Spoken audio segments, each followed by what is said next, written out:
Pelajaran Sekolah Sahabat dengan tema utama 3 Pekabaran Kosmis. Pelajaran kedua, sebuah momen takdir.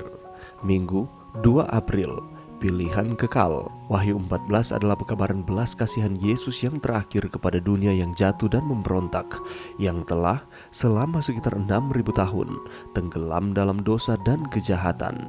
Akan tiba suatu hari ketika setiap manusia di planet bumi akan membuat keputusan akhir mereka yang tidak dapat dibatalkan, baik untuk atau melawan Yesus. Pekabaran kitab Wahyu mengenai kebenaran Kristus yang membebaskan kita dari penghukuman dosa serta atas cengkraman dosa dalam hidup kita akan selalu menggema di seluruh dunia. Bacalah Matius 24 ayat 14 dan bandingkan dengan Wahyu 14 ayat 6. Janji apakah yang Yesus berikan kepada murid-muridnya mengenai penyebaran Injil di seluruh dunia tepat sebelum kedatangannya kembali? Yesus berjanji bahwa Injil Kerajaan akan diberitakan di seluruh dunia dalam Matius 24 ayat 14 dan menemukan penggenapan terakhirnya dalam pekabaran akhir zaman Kristus dalam Wahyu 14 ayat 6 yang berkata bahwa Injil akan diberitakan kepada semua bangsa, suku, bahasa, dan kaum. 3 kali dalam Wahyu 22 Yesus berkata bahwa dia akan datang segera. Wahyu 22 ayat 7, 12, dan 20. Dalam konteks kedatangannya segera, Tuhan kita menambahkan, barang siapa yang berbuat jahat, biarlah ia terus berbuat jahat. Barang siapa yang cemar, biarlah ia terus cemar. Dan barang siapa yang benar, biarlah ia terus menguduskan dirinya. Wahyu 22 ayat 11. Wahyu bergerak ke satu klimaks yang mulia, di mana setiap orang dituntun memutuskan untuk atau melawan Kristus. Tentunya setiap hari oleh pilihan-pilihan kita, bahkan dalam apa yang disebut hal-hal kecil, kita membuat pilihan berpihak atau melawan Yesus. Tidak mungkin bagi seseorang yang terus-menerus membuat pilihan yang salah dalam hidup mereka sekarang, tiba-tiba pada krisis terakhir akan ada di pihak Yesus, terutama ketika seluruh kekuatan jahat melawan mereka. Sekarang, hari ini, dan setiap hari seperti yang dikatakan oleh penulis rohani, Yesus tidak mengubah tabiat pada kedatangannya. Pekerjaan transformasi harus dilakukan sekarang. Kehidupan kita sehari-hari menentukan nasib kita. Last Day Events, halaman 295. Bagaimanakah Allah membentuk tabiat kita? Apakah sarana yang Dia gunakan bagi kita untuk bertumbuh dalam kasih karunia? Apakah yang dapat kita lakukan untuk sepenuhnya mengizinkan Roh Kudus mengubah kita menjadi lebih seperti Yesus? Pelajaran yang bisa kita dapatkan pada saat ini, ketika kita membaca Wahyu pasal 14 ayat 6, di sana ada kata Injil yang kekal. Apakah Injil yang kekal itu? Injil adalah disebut di sini sebagai yang kekal. Ini adalah bukti lebih jauh bahwa Allah tidak berubah. Allah yang tidak berubah memiliki satu Injil yang tidak berubah juga. Injil kekal memberikan jaminan kepada semua yang mau menerimanya. Injil menyatakan kasih Allah yang tidak berubah, dan ini adalah pekabaran yang perlu disampaikan ke seluruh dunia, teristimewa di akhir zaman ini. Setiap orang membutuhkan kesempatan untuk mendengarnya. Itulah sebabnya mengapa Allah memanggil umatnya untuk memberitakannya.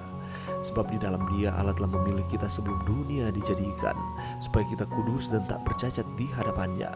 Dalam kasih Ia telah menentukan kita dari semula oleh Yesus Kristus untuk menjadi anak-anaknya sesuai dengan kerelaan kehendak-Nya. Efesus 1 ayat 4 dan 5. Apakah yang hal ini sampaikan lebih lanjut tentang betapa kekal Injil itu? Dipilih di dalam Dia sebelum dunia dijadikan. Berbicara tentang Injil yang kekal, bahkan sebelum penciptaan dunia ini, rencana Allah bagi kita untuk mendapatkan keselamatan sudah ada di dalam Dia. Lihat kata-kata di sini, terpilih, ditentukan, kerelaan, kehendak, dijadikan anak. Lihat betapa ayat ini menunjukkan kepada keinginan Allah kepada kita untuk memilih hidup yang kekal di dalam Dia. Dia menginginkan supaya umat-umatnya memilih untuk ada di dalam Dia dan untuk memilih kehidupan kekal. Dan kenyataan bahwa Allah telah melakukannya sejak zaman kekekalan. Kita juga bisa lihat informasi lainnya di dalam 2 Tesalonika 2 ayat 12 dan 2 Timotius 1 ayat 9. Dan ini menunjuk dengan lebih jelas kepada kasih karunia-Nya, menyatakan bahwa keselamatan tidak datang dari sesuatu yang dapat kita lakukan atau dari segala kebaikan-kebaikan kita yang kita lakukan di dunia ini, tetapi secara keseluruhan datang dari tindakan sifat kasih Allah sendiri. Bagaimanakah keselamatan dapat datang dari sesuatu yang dapat kita lakukan jika kita dipilih memilih keselamatan di dalam Dia bahkan sebelum kita ada? Pilihan ada pada kita untuk menerima atau menolaknya. Dan bagaimanakah pilihan ini ditunjukkan di dalam kehidupan yang terpilih? Supaya kita menjadi kudus dan tak bercacat di hadapannya. Ini juga adalah untuk apa kita telah dipilih. Kita dipanggil untuk memberitakan Injil yang kekal ke seluruh dunia sebagai bagian pekabaran akhir zaman sampai kepada kedatangan Yesus yang kedua kali. Dan jangan kita melupakan akan hal ini.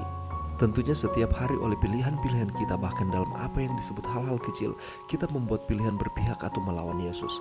Kita membuat pilihan untuk kita mau menyebarluaskan akan Injil yang kekal yang berasal dari Allah ini atau tidak. Tabiat kita itu dibentuk dari kebiasaan-kebiasaan yang kita lakukan setiap hari.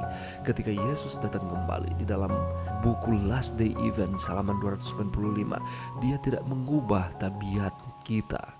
Pekerjaan transformasi untuk merubah kebiasaan-kebiasaan kita menjadi tabiat ini harus dilakukan saat ini, dan kehidupan kita sehari-hari menentukan nasib kita. Itulah sebabnya mari kita memilih dari hari ke hari di dalam kehidupan kita untuk ada di dalam Tuhan. Dan ketika Tuhan datang pada kali yang kedua, maka kita akan dijemput masuk dalam kerajaan sorga karena kita memilih pilihan kekal. Mari berdoa.